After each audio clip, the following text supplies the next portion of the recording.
فتاوی رضویہ کتنی عمر میں آپ نے پورا پڑھ لیا تھا، اور پھر اس کے سمجھنے کا انداز کیسے اور پڑھنے کا انداز کیسے ہونا چاہیے؟ فتاوی رضویہ شریف کا جو ابتدائی میں نے مطالعہ کیا تھا وہ کیا تھا جامعہ نظامیہ لاہور میں. جب میں پڑھتا تھا تو غالباً درجہ رضویہ میں میری پہلی پوزیشن آئی تھی اپنے درجے میں ماشاءاللہ. تو اس میں مجھے انعام کے طور پہ ملی تھی 11ویں یا 12ویں جلد. ٹھیک ہے. تو وہ پہلی مرتبہ یعنی کہ وہ بھی وہ جو 30 جلدوں والی ہے نا، ورنہ اس سے پہلے وہ 12 جلدیں ہوتی تھی، تو وہ ملی تو بڑی خوشی تھی. تو اس کو میں نے پہلی جلد کو وہاں پڑھا.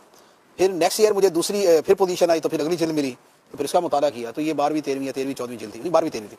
تو اس کے بعد جو ویسے مطالعہ کیا وہ کراچی آنے کے بعد کیا. یہاں پر جب دارالفتہ اہل سنت میں جانا شروع کیا تو اس وقت جو ہے وہ ایک تو امیر اہل سنت نے بھی چند ایک مواقع پر فرمایا کہ ہمارے لیے اعلیٰ حضرت اور فتاوی رضویہ یہ حرف آخر بھی ہیں اور یہ حرف اول بھی ہیں، یعنی کہ یہ سب سے پہلے ہیں اور پھر حرف آخر ہے. تو یہ امیر اہل سنت نے کئی مقامات پہ فرمایا تھا، اور ویسے سنتے تو پہلے بھی رہے تھے ہم.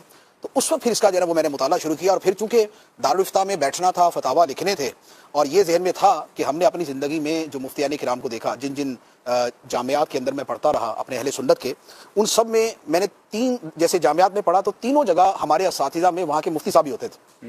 جیسے جامعہ نظامیہ میں مفتی عبد القیوم ہزاروی صاحب رحمۃ اللہ علیہ. تو ہر جگہ پہ جب ہمارے اساتذہ میں مفتی صاحب ہوتے تھے تو مفتی صاحب کی ٹیبل پہ فتاوی رضویہ ضرور ہوتا تھا. واہ واہ واہ. اور فتویٰ لکھنے کے اندر جیسے فتویٰ لکھنا ہے، کیونکہ وہاں یوں بالکل سیپریٹ دارالفتہ اور اس طرح کی ترکیب نہیں ہوتی تھی. میں جامعہ لگا ہوا ہے، درمیان میں اگر سوال بھی آ گیا تو بول دیا ذرا وہ فتاوی رضویہ کی فلاں جلد لے کے آنا، تو وہ فلاں جلد لے کے آ گئے تو اسے فتویٰ بھی لکھ کے دے دیا اور سائل کو پکڑا دیا. سائل چلا گیا تو ہمیں پڑھانا بھی شروع کر دیا. تو وہ اس طرح ماحول ہوتا تھا. تو یوں اس کی اہمیت جو ہے وہ الحمدللہ پہلے سے تھی. پھر جو اعلیٰ حضرت علیہ رحمہ کی عظمت و شان پر کتابیں اور رسالے پڑھے تھے ان کے اندر بھی بار بار فتاوی رضویہ کا تذکرہ تھا. تو یوں کہ یہ ذہن میں تھا کہ فتاوی رضویہ کا مکمل مطالعہ کیے بغیر اچھا مفتی بننا ہمارے لیے ممکن نہیں ہے. تو لہذا اس لیے فتاوی رضویہ کا پھر فوکس تھا کہ اس کو بہر صورت جلد سے جلد مکمل کرنا ہے اور بار بار پڑھنا ہے. تو یوں پھر میرے خیال میں یعنی کہ سن 2001 میں نے 2000 اور 2001 میں اس میں نے پہلی مرتبہ فتاوی رضویہ شریف اول سے آخر جو 30 جلدیں ہیں وہ میں نے پڑھی، اور اس کے بعد پھر کئی مرتبہ دوبارہ بھی پڑھتا رہا. اب بھی مطالعے میں رہتا ہے؟ ابھی مطالعے میں تو یوں کہہ لیں کہ تقریباً روزانہ کی بنیاد پر ہی فتاوی رضویہ تو ہمارے سامنے آتا ہی ہے. فتویٰ جو ہے وہ چیک کرنا ہے یا کوئی مسئلہ دیکھنا ہے اور یا کچھ پرانے نوٹس وغیرہ ہے اس کی دہرائی کرنی ہے، تو اس میں فتاوی رضویہ شریف تو مستقل جاری رہتا ہے. اب آپ نے تو دیکھیں درس نظامی کمپلیٹ بھی کر لیا تھا، آپ مفتی بن رہے تھے، دارالفتہ پہنچ گئے پڑھا، تو کیا اب بھی کسی کو اتنے سارے درجے پڑھنے کے بعد ہی فتاوی رضویہ پڑھنا چاہیے؟ بلکہ ہم نے تو دیکھا ہے اب لوگ درس نظامی شروع کرتے ہی پڑھنا شروع کر دیتے ہیں دعوت اسلامی کے ماحول میں. اچھا ہے فتاوی رضویہ اگر پڑھتے رہتے ہیں، ایک اٹیچمنٹ ہو جاتی ہے اس کے ساتھ، اور بہت سی علمی باریکیاں جو فتاوی رضویہ سے سمجھ آتی ہیں وہ اور جگہوں سے بہت کم سمجھ آتی ہیں. لیکن یہ ہے کہ فتاوی رضویہ جو ہے وہ پورے کا پورا درس نظامی کے دوران سمجھ آ جائے یہ ناممکن، یہ بالکل ناممکن. ہاں بالکل. اس کی وجہ یہ ہے کہ اس میں بہت سے جو رسائل ہیں، جو بہت سے فتاوی ہیں، وہ اس قدر مشکل علوم پر مشتمل ہے کہ ان کو سمجھنا جو ہے وہ بس میں ہو ہی نہیں سکتا کسی کے کہ وہ ابھی طالب علم ہے اور وہ ان چیزوں کو سمجھ لے.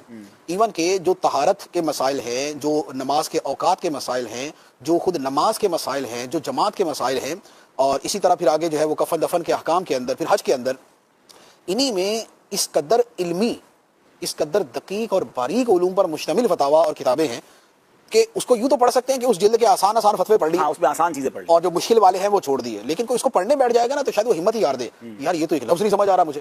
اسی طرح آگے جو عقائد کی جو ہے نا وہ جلدیں آتی ہیں، عقائد کی جلدوں میں اب سبحان الصبح ہے اور اس طرح دیگر جو کتابیں ہیں، اب وہ اتنی مشکل ہے کہ اس کو تو درس نظامی کے بعد والا بھی سمجھ لے تو اس کو میرا تمغہ دینا چاہیے.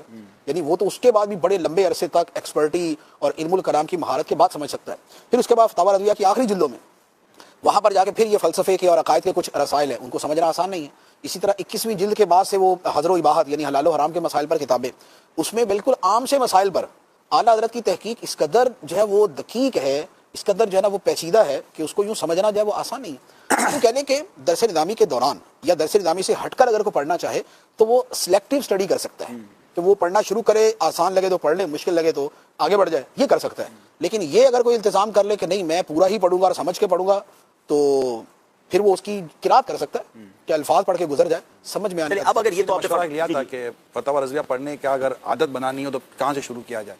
جیسے وہ نا حکایتوں سے شروع کرو تاکہ تمہیں مطالعہ کرنے کی، تو اس میں 23 24 22 یہ جلدوں میں جو سلیکٹڈ فتاوی ہیں تو کہ وہ روزمرہ کی زندگی میں جو ہے نا آپ کو کام آ رہے ہوتے ہیں، اور وہ کافی بات تو بڑی دلچسپ مضامین بھی اعلیٰ حضرت نے لکھے ہیں، تو میں کہ یہ پڑھیں سلیکٹڈ چیزیں تو آپ کو فتاوی رضویہ سے جو ہے نا 5ویں 6ٹی 7ویں جلد جو ہے یہ وہ ہے جو نماز، جماعت اور ان مسائل پر مشتمل ہے، اور یہ کافی آسان اور پیش آمدہ مسائل ہیں، ان کو جو ہے وہ بآسانی پڑھا جا سکتا ہے. اچھا اب فتاوی رضویہ کے لیے پہلے تو میں یہ بتا دوں ناظرین، کمال کی جو آپ نے سن لیا کہ کیسا زبردست ایسی فتاوا کی کتاب ہے کہ آج بھی مفتیان کرام بار بار پڑھنے کے باوجود اس سے فیضان حاصل کر رہے ہیں. تو اگر جو علماء سن رہے ہیں، طلباء سن رہے ہیں، ان کے لیے گڈ نیوز یہ ہے کہ فتاوی رضویہ کی اپلیکیشن دعوت اسلامی نے بنا دی ہے. آپ اس کو سرچ کر سکتے ہیں، پھر اس کے اندر آپشنز بھی موجود ہیں فتاوا سرچ کرنے کے، الفاظ کے ذریعے بھی سرچ کر سکتے ہیں. فتاوی رضویہ پورا دعوت اسلامی کی ویب سائٹ پر ڈاؤن لوڈ آپشن کے ساتھ موجود ہے. پہلے تو ہزاروں روپے خرچ کر کے خریدنا پڑتا تھا. بہرحال جو خرید سکتے ہیں وہ گھر میں برکت کے لیے بھی ضرور رکھیں، لیکن ڈاؤن لوڈ بھی کیا جا سکتا ہے.